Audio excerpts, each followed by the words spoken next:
RELIGON.DRAPETOMANIA. DJ Dark Mark. One off. Peace, family. DJ Dark Mark. I want y'all to enjoy this new fresh episode of One Off Drapetomania Radio.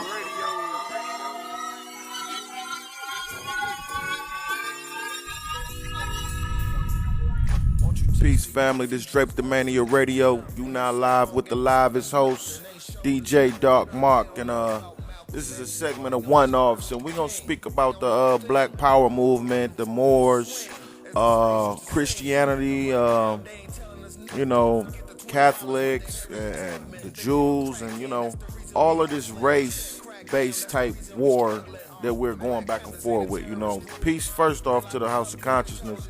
The brothers out of Harlem, Sarnetta TV, Sarnetta Studios, Baba TV for putting this information in front of us, the youth, because we weren't able to learn this in high school. In the early 2000s, this stuff wasn't taught to us. It wasn't as cool as it was in the 90s, how brothers was on the streets with the African dashikis and whatnot. That wasn't popular, in 2000 and 2004. It was very reckless out here. It was very wild. That was the beginning of what you now see in this wild lifestyle that the young youth uses. But I want to get into really what is the difference between all of these things, from the religions to the Moors and the status of that, and calling yourself a Moor instead of a color. I know I'm not a crayon box or a color, but my skin has a hue. It has a complexion.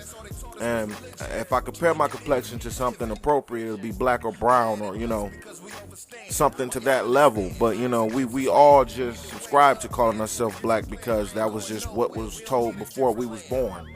So we only going off of past information. So nothing is correct under the sun, because you only going off of everything you ever learned has been passed down, and that to me has nothing to do with intelligence. And innovators don't do what was passed down. They learn what was passed down and learn another way to do it. So that being said, I think the future holds no racism. I think it doesn't hold anything about color anymore, because the people that's younger than me are so close. I'm close to other races, and it wasn't as prevalent when my mother and my great-grandparents were alive, because it was segregation.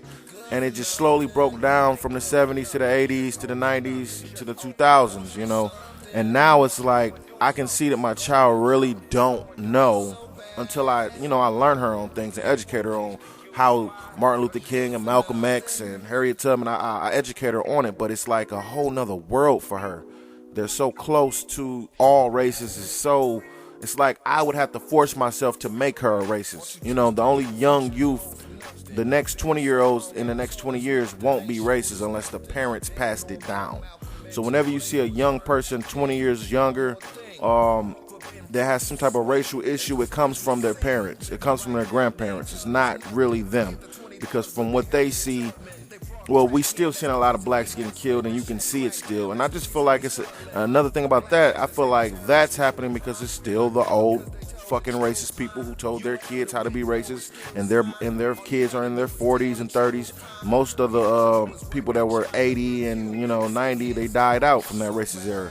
Time keeps going and evolving. So if we keep passing down this demonic type of mentality that we're better or you're worse because of your color or your religion, then we're destroying ourselves and we're staying the same. Anything that stays the same, stagnant, is just not good. If it's just standing there and it has no ideas and it's not growing, it's just nothing, it might as well be dead. You know what I'm saying? So we can't do that. We have to allow these kids to grow and pick their own perceptions and teach them the information, but let them grow on their own. Sometimes it's good. They always say you should know all your history, but sometimes I kind of feel like that shit is blasphemy. It's like, why are we doing this? I don't think this is even acceptable on any level.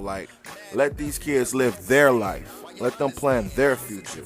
Don't allow it to be broken down because the future CEOs that are supposedly the white kid whose father owns oil and he's rich and he's racist, his grandkid may not be racist, and he may learn to hire blacks and browns and whoever else equally unless his parents or their siblings tell them about racism and how it should be.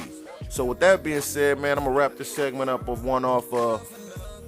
And lastly, first off, I want the show is called Drapetomania Radio, and basically I like that word because it's psychology and it's, you know, the government and establishment plays tricks. And when a slave wanted to run away, they said that you had drapetomania. You had to be crazy to want to run away from your master, so they considered it drapetomania. So know this about anything under the sun. Anything you learn was taught to you and given to you from someone higher, and it does not typically make it right.